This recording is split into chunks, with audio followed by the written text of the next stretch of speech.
voice of growth, mastering the mind and market. I always was, I believe, destined to be a leader. In my heart, I am a problem solver. We changed the way business was done. Why don't we just warranty what we do forever?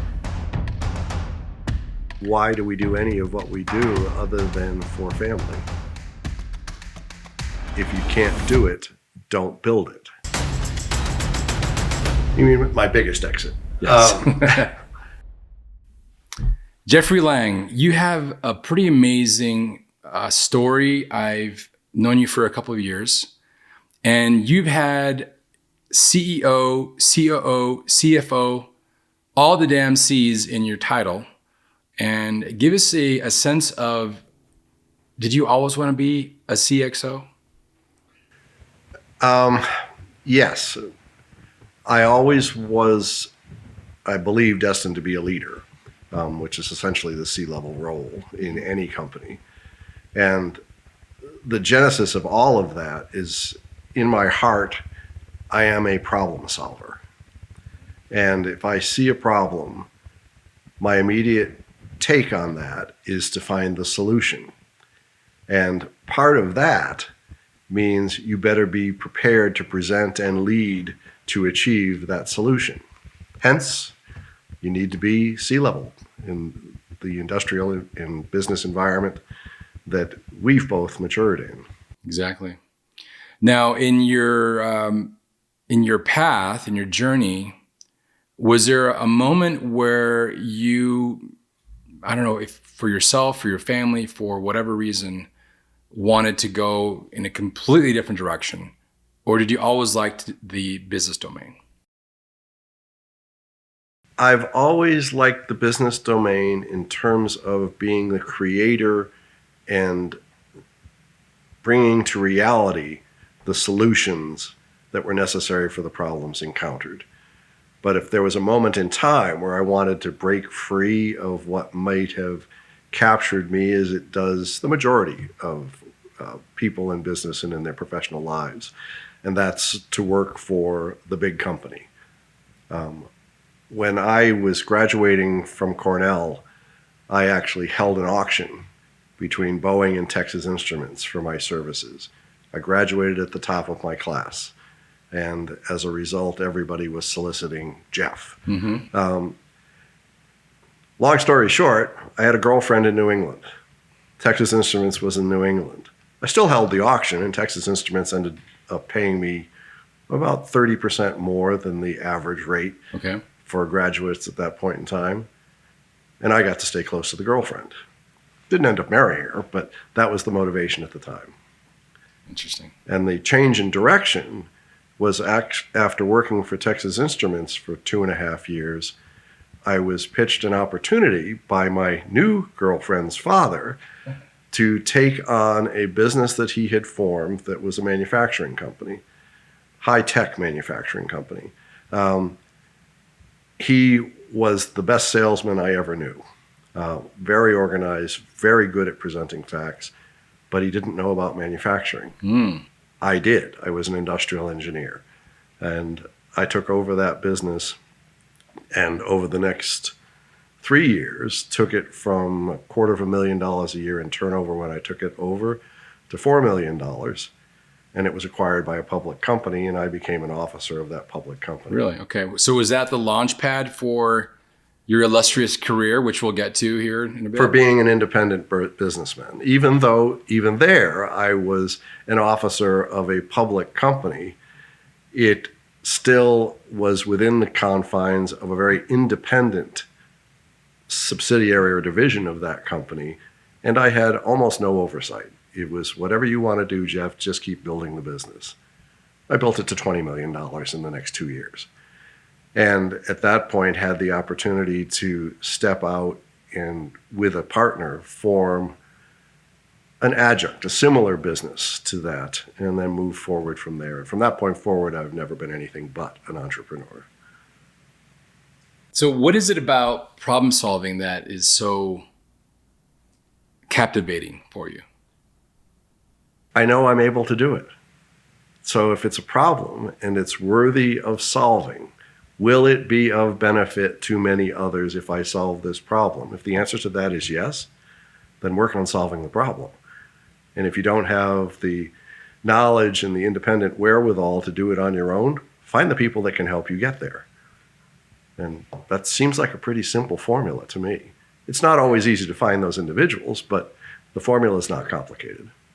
Now, obviously, you've had this career. We met because we were part of an angel investing organization, Yes. which you remained at, and then you became the chairman and all that. We'll get to that as well because I'm very interested in some of those things.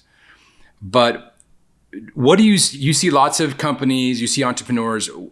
What do you see is the biggest mistake that entrepreneurs make that will lead to the demise of their startup or even their career? If it's a small organization, and many startups are, the biggest mistake or opportunity loss that they'll make in the early going is not having a well-constructed team. Go back to my comment previously about if there's a problem to be solved, you don't know everything, find the right members of the team in order to solve the problem. That's a common problem among startups, probably 80 or 90% of them. Many startups have very good ideas, and they probably have an individual leading that idea that can see the future relative to what would happen if I was really able to pull this off. But what they get lost in is believing that they can do it alone. Mm-hmm. And that's almost never true. Yeah. Even Bill Gates would tell you that. And it's examining that team is a very important part of what angel investors do when they're interviewing, when they're doing due diligence on an early stage startup. Do they have the right players, the right team in place in order to realize their objective? Secondary to that is, are their goals realistic? Can they achieve them on the budget that they've presented? Yeah, what's interesting is, especially with the advent of social media and all these things, people think that they can charge forward alone. I mean, my generation, I'm Gen X, we're sometimes even described as the nomad generation because we feel like we can do it all alone. Mm-hmm. But one of the things that I've learned in my 52 years is you can't do it alone. And you need to bring in the right people. And the whole adage of a rotten apple will, ruin the whole bunch. There's some truth to that. Mm-hmm. Do you have any examples where you maybe had to let somebody go that was kind of ruining the bunch? Several, actually. And you're right. That's actually one of the most difficult lessons for a business owner or a business high-level manager to have to deal with. And people might take this the wrong way, but those individuals responsible for the company need to appreciate the fact that their employees are not their friends. They're employees of the business whose responsibility is to do their job and to do it to the best of their ability. What the management needs to understand is that when someone fails to do that, they're not your friend. They need to be replaced. And yes, that's happened multiple times in the various businesses that I've been responsible for. And you simply confront them, indicate that there's a problem here that they need to improve, and these are the objectives they need to achieve. And failing that, you find a replacement. Because otherwise the business and everyone associated with it suffers. And the individual is probably better suited for some other position at another company. Yeah, I had to fire a good friend of mine. Of course they say don't hire family and friends. This individual I did trust, and I sort of leaned in and thought, you know what, we'll figure it out. We'll make it work. Well, the way that he saw the way things should be done, the way that they needed to be done, were not coherent. He came from an aerospace background. Everything was very structured.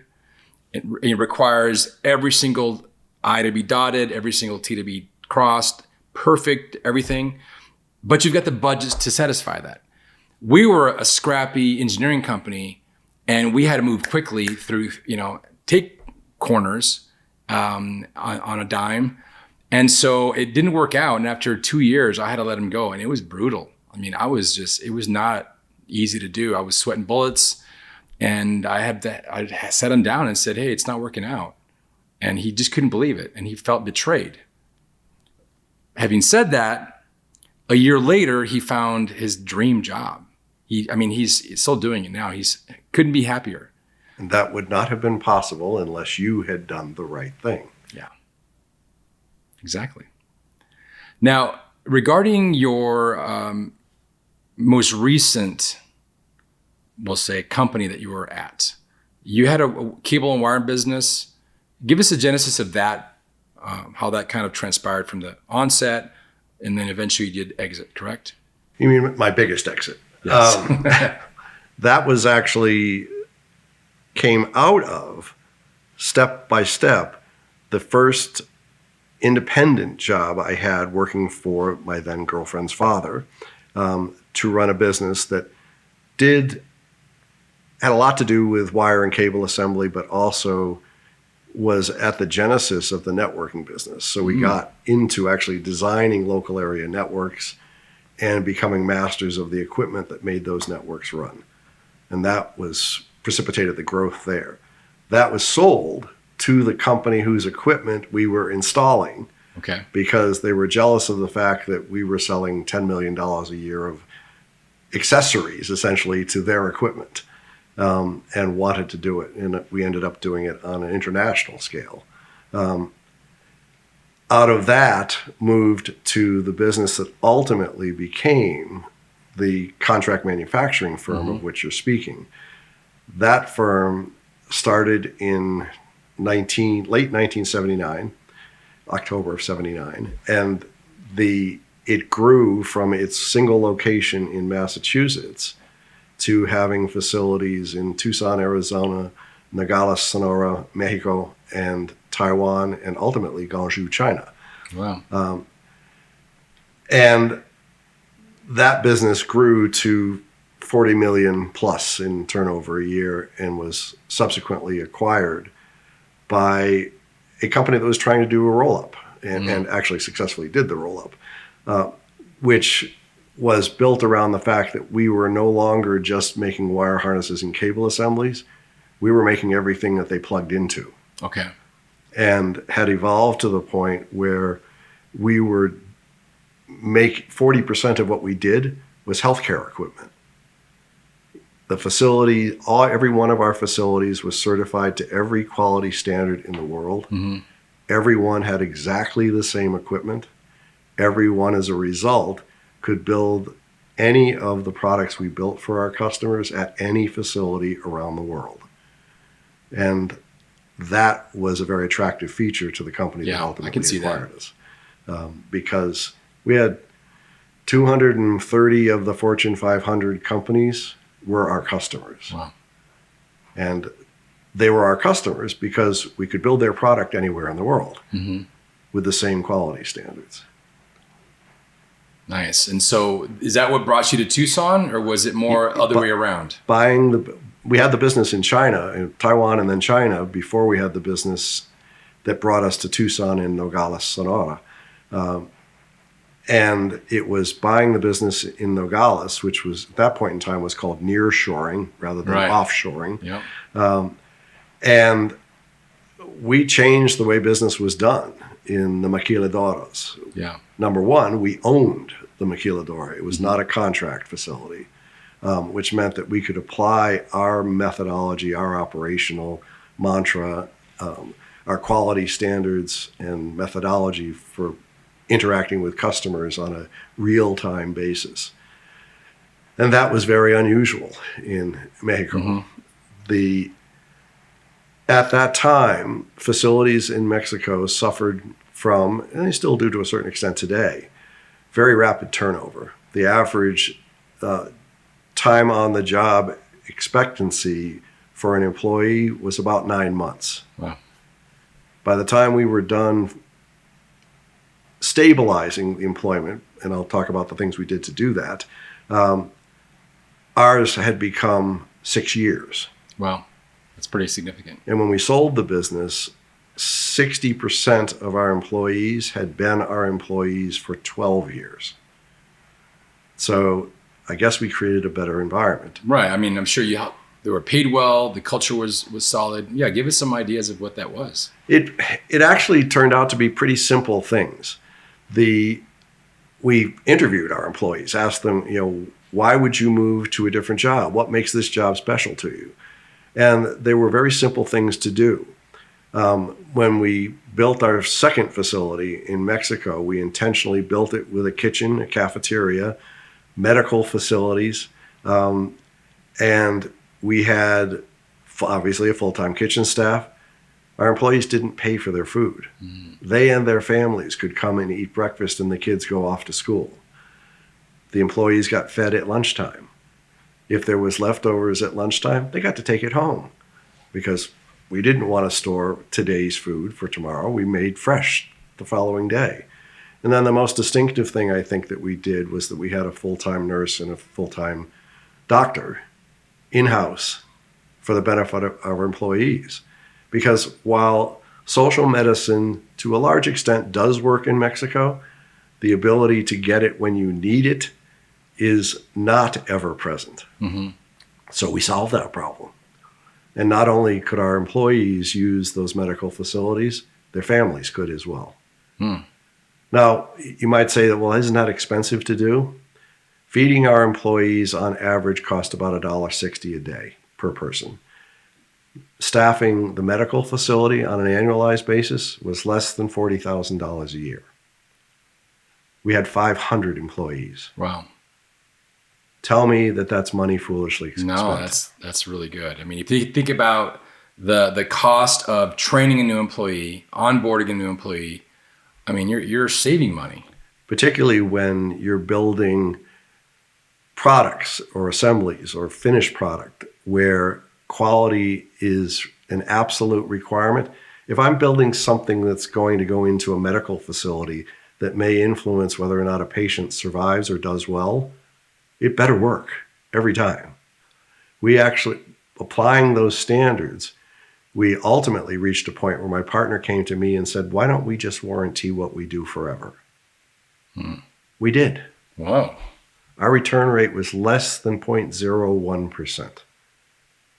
Not very expensive to warranty it forever. Yeah, that's crazy. Wow. That actually led me to think about a question here. Are there any business leaders or entrepreneurs that you look up to or you respect in the decisions they've made or how they've made them or the businesses that they've built?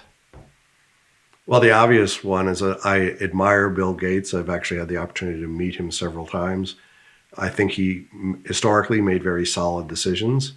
And I also knew Steve Jobs. And a little bit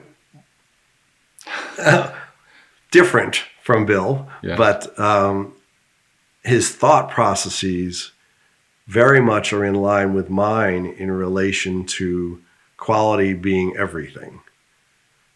And if you can't do it, don't build it.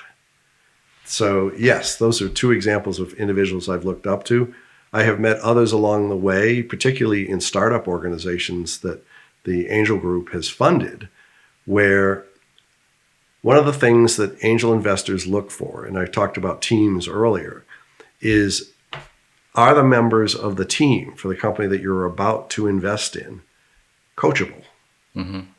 Will they learn from their mistakes? Do they know what they don't know and know enough to say, I need help here? Those are actually management or founding individuals that you can admire because their head is in the game sufficiently to understand, I don't know everything I need to know to achieve my objectives, but my objective is well defined enough that I know the questions to say, I need help with this. Or I'm thinking of doing these two things. Which one is the better one? I think this one's better. Do you agree? So those are also individuals in management positions that you can admire.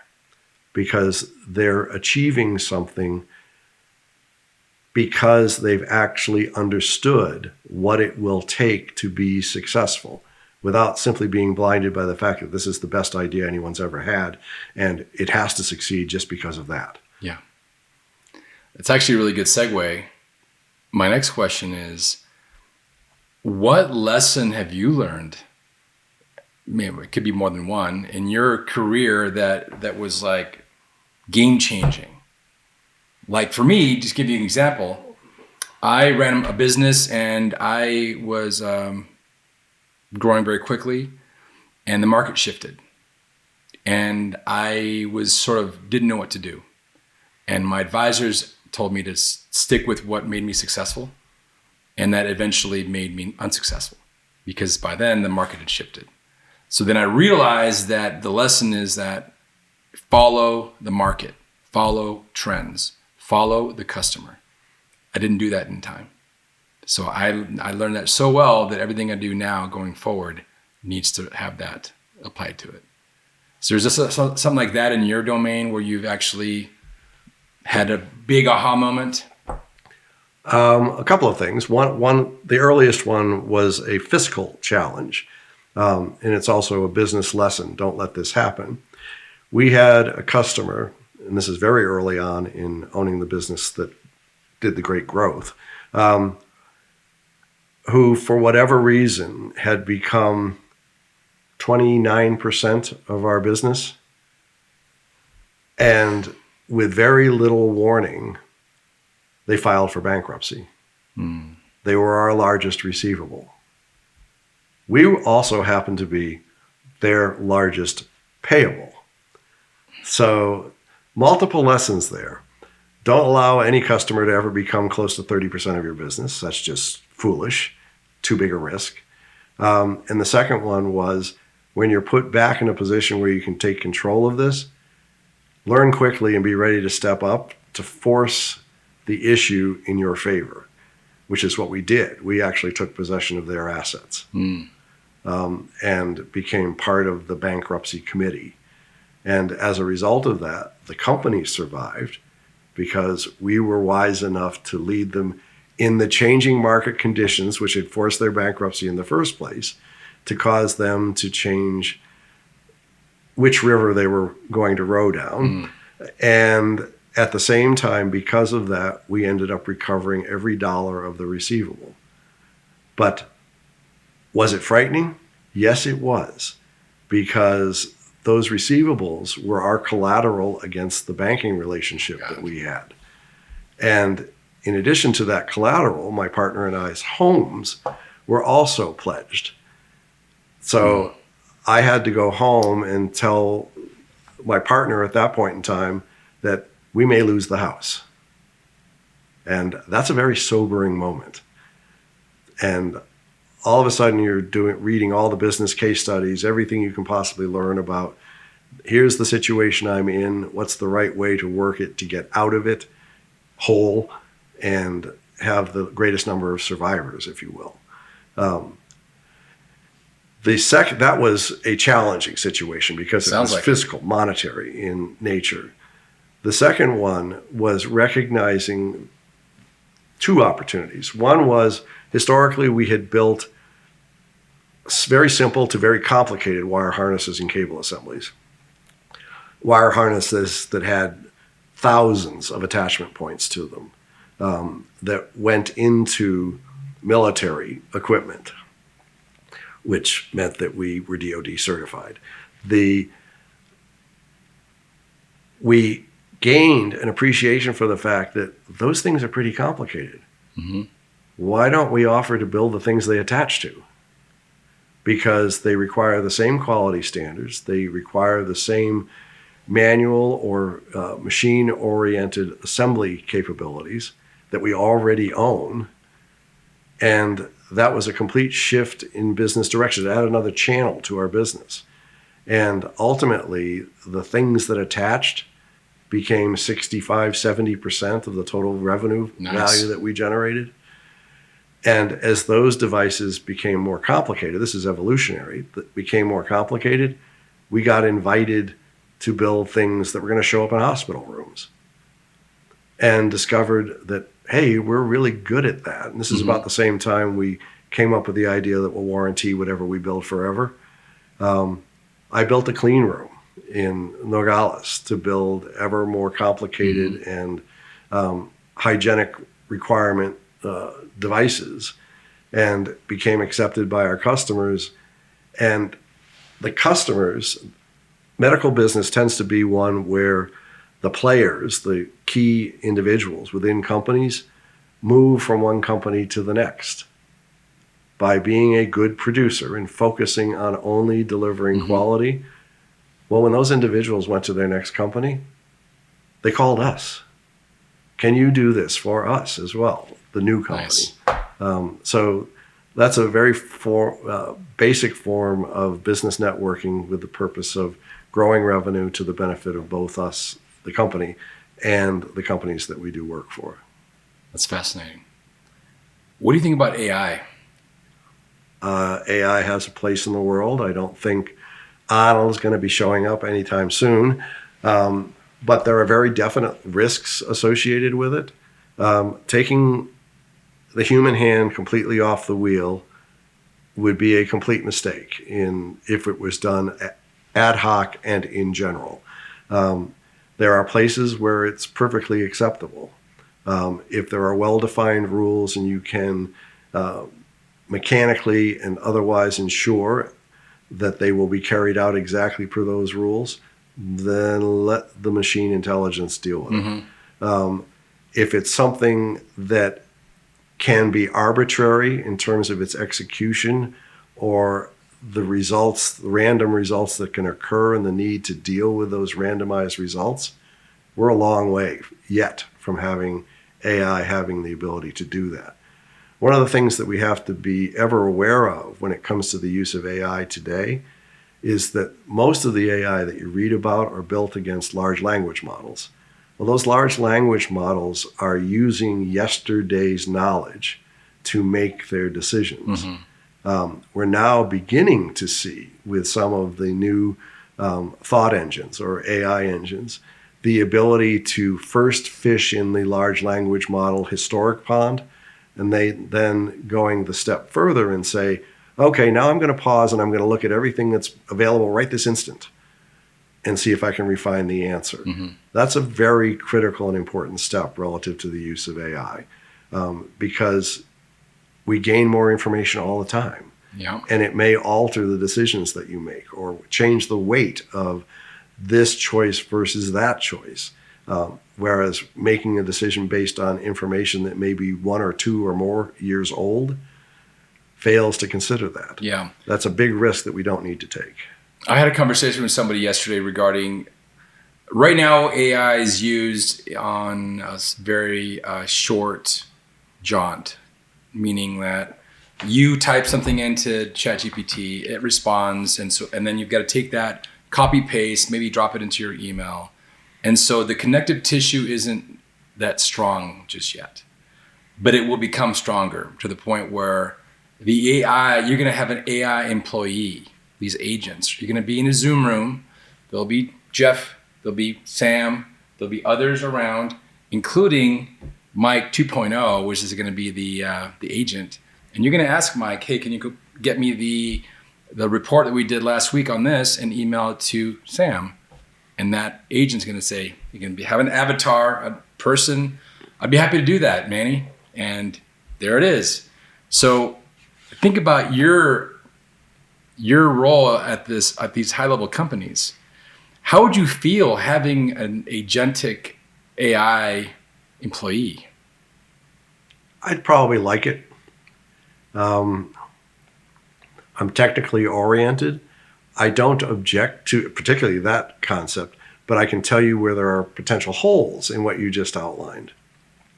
Please do. I just gave my avatar permission to share company information using email to a targeted individual.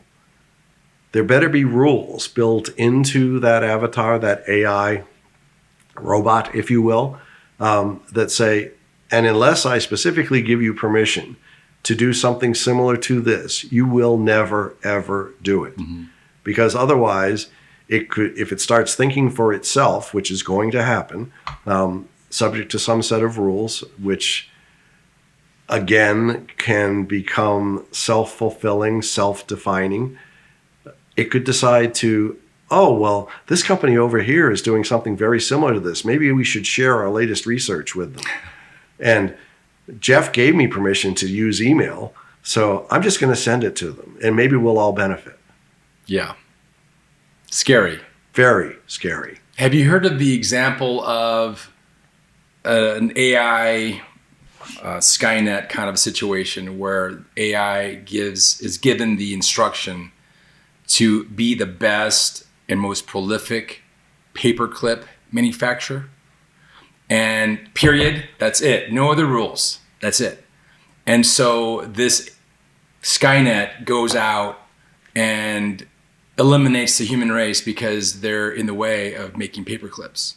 And then it creates these rocket ships and goes to other planets to mine more material to make paperclips. And basically it takes over the universe by... To make paperclips. Paperclips. It's a little crazy, but it's kind of an interesting thought. We need Asimov's primary rules of robotics. You will never do anything that adversely affects a human. Rule number one. Yeah. And as long as the rules similar to that are in place, and I don't know how you force them to always be incorporated, because right now it's humans that create the agentic agents, the AI, and they can do that. They can intentionally do it, or they could skip it. They could say, oh, that rule just gets in the way. I actually need to be able to achieve these objectives without obstacle. Okay, as soon as that happens, we have a real problem. Because eventually the AI model is going to be able to come up with its own queries, ask its own questions, and then act on the answers. There have to be control mechanisms in place that allow that process to be either monitored, managed, or controlled, so that it doesn't get out of control. Because otherwise, AI is going to represent the megalomaniac who thinks he or she is the best possible agent in the world. And if I think it, it must be true. And I never make mistakes. So here's what I'm going to do today. Yeah.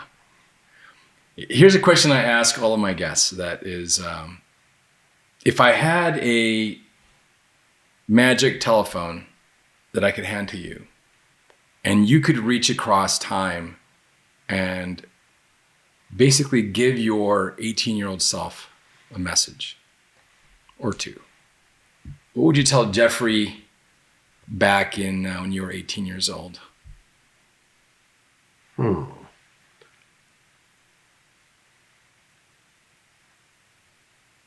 That's a really good question. I thought you were going to ask me, who would I call back in history? The message would be, continue your language studies, because one of the things that historically, educationally, that I'm very pleased that my parents required me to do was to not let English be my only language. And as a result of that, I ended up taking French, and that was mostly because a girl I liked took French too. And for many years, for a number of years, I was extraordinarily fluent in French. Not so today. I can understand it when I hear it spoken, but I'm not confident enough to respond back as fluently as I used to.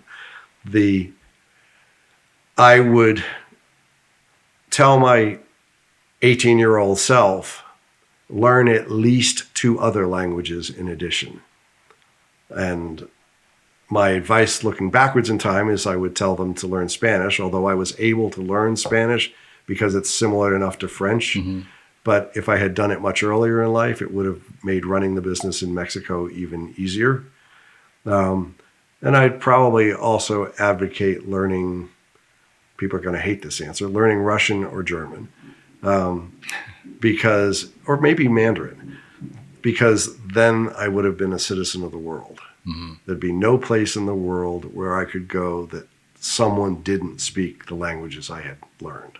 Yeah, language is so interesting. I mean, I grew up with Spanish as my first language, and I am fluent.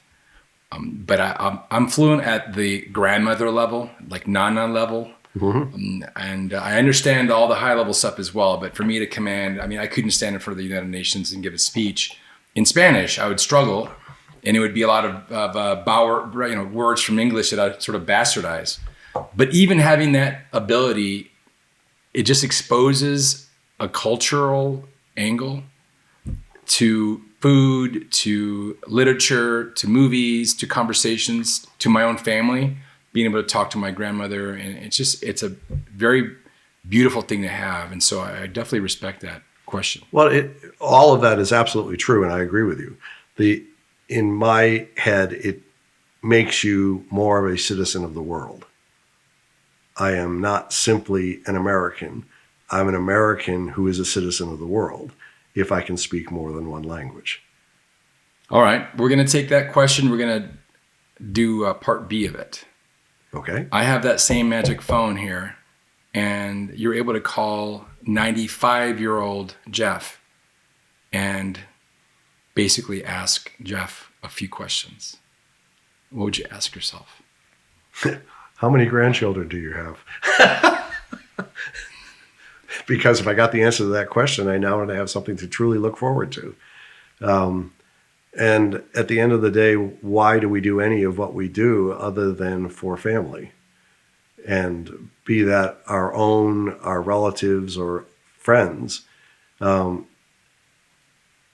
nothing of what we do is worth anything unless there are other people to appreciate it and benefit from it. So that would be the first question that I'd ask my ancient self at that point. Although in today's environment, living to 95 is probably the 30 years ago, 65. Yeah. No, science and medicine has definitely jumped by leaps and bounds.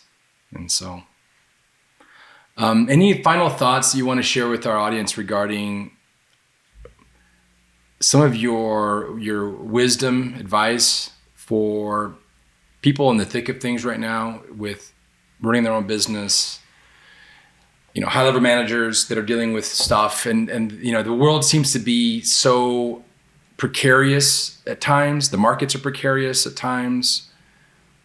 Anything you want to share with our audience in that domain? Yes, don't allow yourself to be the victim of polarization. Our world in general right at the moment is far too polarized. It's lost the ability to negotiate, to find beneficial compromise.